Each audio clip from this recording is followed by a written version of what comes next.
Hi everyone, it's Maura Marcy. Today we are learning more about Rashi. Now let's start off with Rashi's name because when he was born, his parents did not name him little baby Rashi. They named him Shlomo, and as he grew older, he became known as Rabbi Shlomo Yitzchaki. It's an acronym where the first letter of each part of his name is put together to make almost like a short nickname for him. So Rabbi Shlomo Yitzchaki becomes Rashi. And just so you know, the name Yitzchaki at the end is not a last name quite in the way you're used to. It means Ben Yitzchak.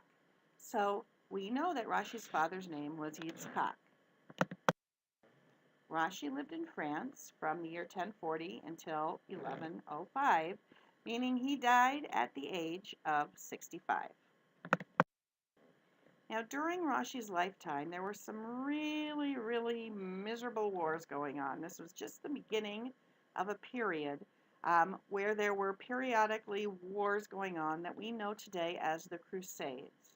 These are wars that were started by the Christian kings in Europe who decided that Christian people should be in charge of the Holy Land, yes, Israel, and they sent armies over hundreds of years. They sent army after army over to go and capture the Holy Land from the people who were ruling there. At the time, it was under the rule of um, Muslims. So you could see at the bottom of this piece of artwork depicted men on camels wearing turbans.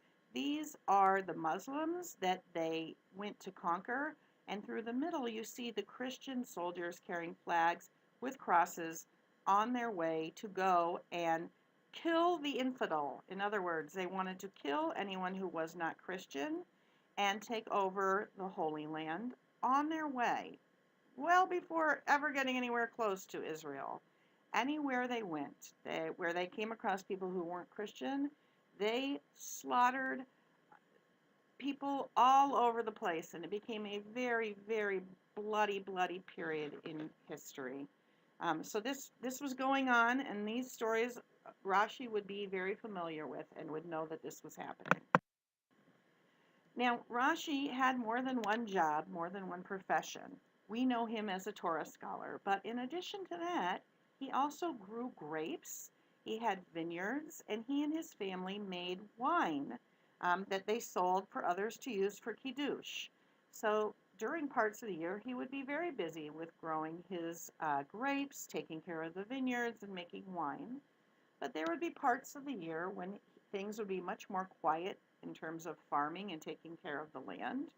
And he also had time then to become a teacher, and he became known as such a scholar during his time that students were sent to him from all over to come and learn with him. And he had a Beit Midrash, a school where people came to study Torah and Talmud with him. So those were his two main professions. Now look at this page of Rashi. This is a modern page taken from a book of Chumash with Rashi. The big bold script that you see, the print that you see on the upper right-hand page from Sefer Bereshit, is the actual Torah text. What you see is to the side and underneath commentary that has been added. It became traditional to show the commentary on other parts of the page to the side and underneath because students would take notes on their pages on the sides and underneath and around where the actual text was. And that became a layout that we still see frequently today in our holy books when we look at them. Now, when studying Rashi, the big trick is figuring out what is the question that Rashi is trying to answer. Because when we see what Rashi says, we will see his answers. But it's kind of like Jeopardy.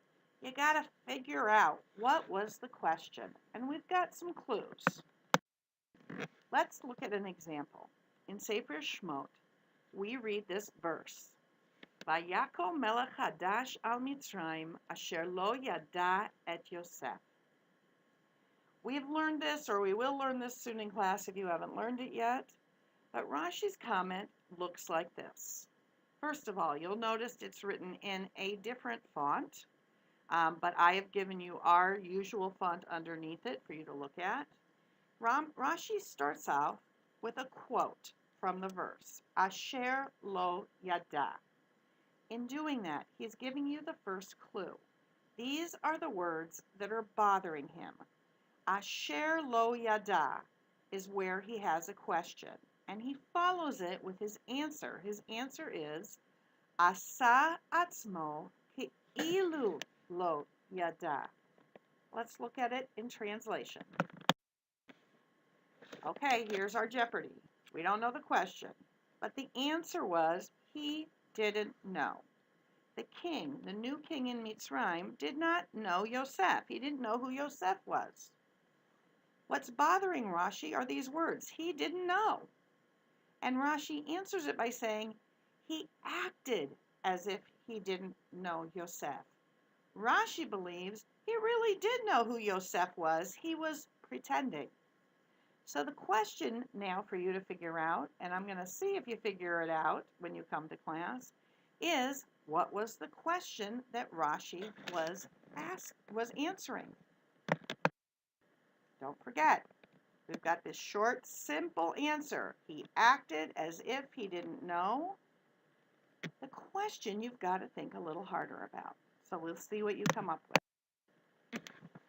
Now, at the time that Rashi was teaching, it was before the printing press was invented.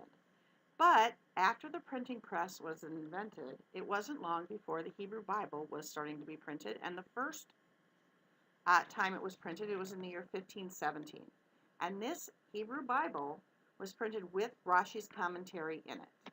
And today, many Humashim are still printed with Rashi's commentary in them. And that's still how we learn Chumash. Today, almost 1,000 years later, we use Rashi's commentator when we study Chumash and Talmud. Rashi helps us to better understand our most important text.